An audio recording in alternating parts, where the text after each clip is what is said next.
Hello friends, welcome to Karichatti cooking channel. ഇന്ന് നമ്മൾ ചെയ്യാൻ പോകുന്ന ഒരു ബസാള സാമ്പാർ. അതായത് ബസാള എന്ന് പറയുമ്പോൾ ചീര എന്നും പറയും മലയാളത്തിൽ. ഇത് അധികം മംഗലാപുരം സൈഡിലൊക്കെ ചെയ്യുന്ന ഒരു കറിയാണ്. അപ്പോൾ ഈ കറി എങ്ങനെയാണ് ഉണ്ടാക്കുന്നതെന്ന് നമുക്ക് നോക്കാം. അതിനായിട്ട് ഞാൻ കുറച്ച് വാളച്ചീര കുറച്ച് മേടിച്ചിട്ടുണ്ട്. അതിൻ്റെ ഇലയും തണ്ടും നമ്മൾ സെപ്പറേറ്റായിട്ട് ഇതുപോലെ അരിഞ്ഞെടുക്കുക.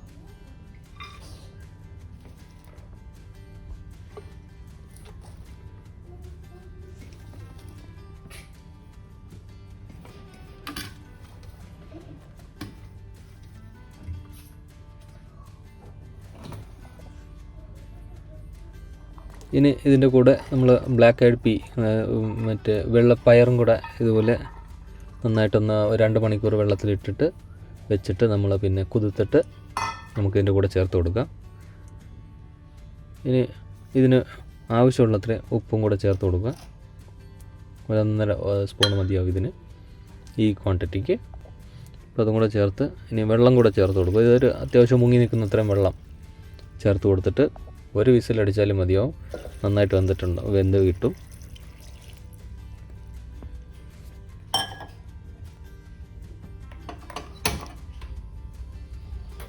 വളരെ എളുപ്പത്തിൽ ചെയ്യാൻ പറ്റുന്ന കറിയാണ് ഇത്.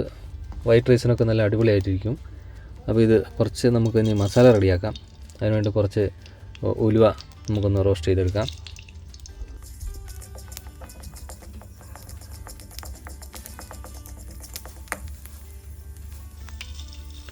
അതുപോലെ തന്നെ ജീരകം.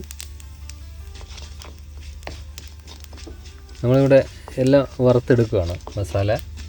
അപ്പോൾ ഒരു രുചി നല്ല ഉണ്ടാവും. പിന്നെ തേങ്ങ ചിരണ്ടി ഇട്ടാലും ഓക്കെ, അല്ലെങ്കിൽ കഷ്ണം ഇതുപോലെ പൂളി ഇട്ടാലും മതി. നമുക്കിത് ജാറിലിട്ട് നന്നായിട്ടൊന്ന് ഗ്രൈൻഡ് ചെയ്തെടുക്കാനുള്ളതാണ്.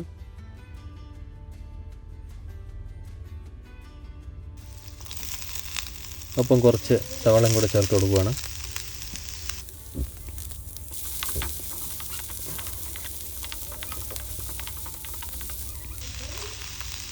പിന്നെ ഒരു 5-6 ഉണക്കമുളകും കൂടെ, ഇച്ചിരി എണ്ണയും കൂടെ ചേർത്ത്, എണ്ണ കുറവാണെങ്കിൽ കുറച്ചും കൂടെ ചേർത്ത് ഇതും കൂടെ ഒന്ന് വറുത്തെടുക്കാം.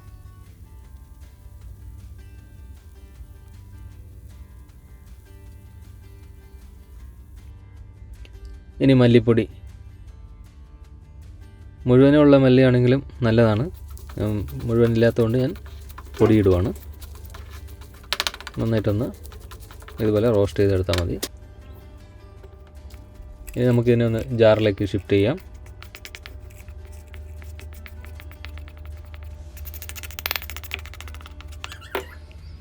ഇതിനോടൊപ്പം കുറച്ച് വെളുത്തുള്ളിയും ഇഞ്ചിയും കൂടെ ചേർത്ത് കൊടുക്കുകയാണ്. ഇനി നന്നായിട്ട് നമുക്കിതിനെ ഒന്ന് അരച്ച് പേസ്റ്റ് ചെയ്തെടുക്കാം. ഇതുപോലെ ഈ ഒരു രൂപത്തിൽ നമുക്ക് അരച്ചെടുക്കണം. ഇനി ഇത് നമ്മുടെ ബസല ഇത് വെന്തിട്ടുണ്ട്. വളച്ചീര നന്നായിട്ട് വെന്ത് കിട്ടിയിട്ടുണ്ട്. ഇത് കണ്ടോ, പയറുമൊക്കെ നന്നായിട്ട് വെന്തിട്ടുണ്ട്. ഇനി മസാല ചേർത്തൊന്ന് തിളപ്പിച്ചെടുത്താൽ മതി. അപ്പോൾ നമുക്ക് മസാല ചേർത്ത് കൊടുക്കാം. ഇതിൻ്റെ സാമ്പാർ കുറച്ച് കുറവ് മതി എന്നുണ്ടെങ്കിൽ വെള്ളം കുറച്ച് ചേർത്താൽ മതി. ഞാൻ വെള്ളച്ചോറിനൊക്കെ കുറച്ച് നന്നായിട്ട് ചാറ് വേണമെന്നുള്ളതുകൊണ്ട് കുറച്ചധികം വെള്ളം ചേർത്തതാണ്. വെള്ളം വേണമെങ്കിൽ കുറച്ചും കൂടെ കുറയ്ക്കാം. അപ്പോൾ നന്നായിട്ട് തിളച്ചിട്ടുണ്ട്. നന്നായിട്ട് തിളച്ച് മസാലയൊക്കെ ഒന്ന് സെറ്റായിട്ടുണ്ട്.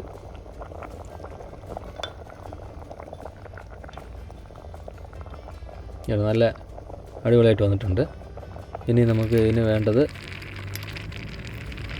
കടുക് പൊട്ടിക്കണം. ഇതിന്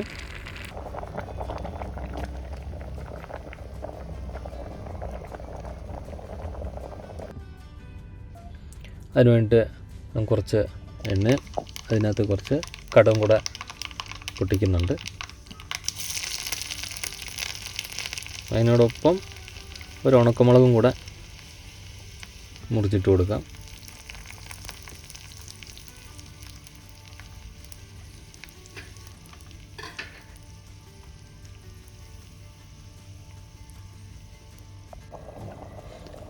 നമുക്കിനി ഇത് കറിയിൽ ചേർത്ത് കൊടുക്കാം.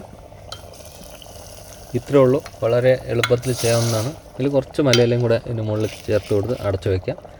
ഒരു 5 മിനിറ്റ് കഴിഞ്ഞിട്ട് നമുക്കിത് കഴിച്ച് കഴിഞ്ഞാൽ നല്ല അടിപൊളിയായിരിക്കും. വെള്ളച്ചോറിനൊക്കെ വളരെ രുചിയായിരിക്കും. അപ്പോൾ ഈ ചെറിയ വീഡിയോ ഇഷ്ടപ്പെട്ടാൽ ലൈക്ക് ചെയ്യുക, ഷെയർ ചെയ്യുക, കമൻറ്റ് ചെയ്യുക. അതുപോലെ അടുത്ത വീഡിയോയിൽ കാണുന്നവരെ എല്ലാവർക്കും ബൈ ബൈ.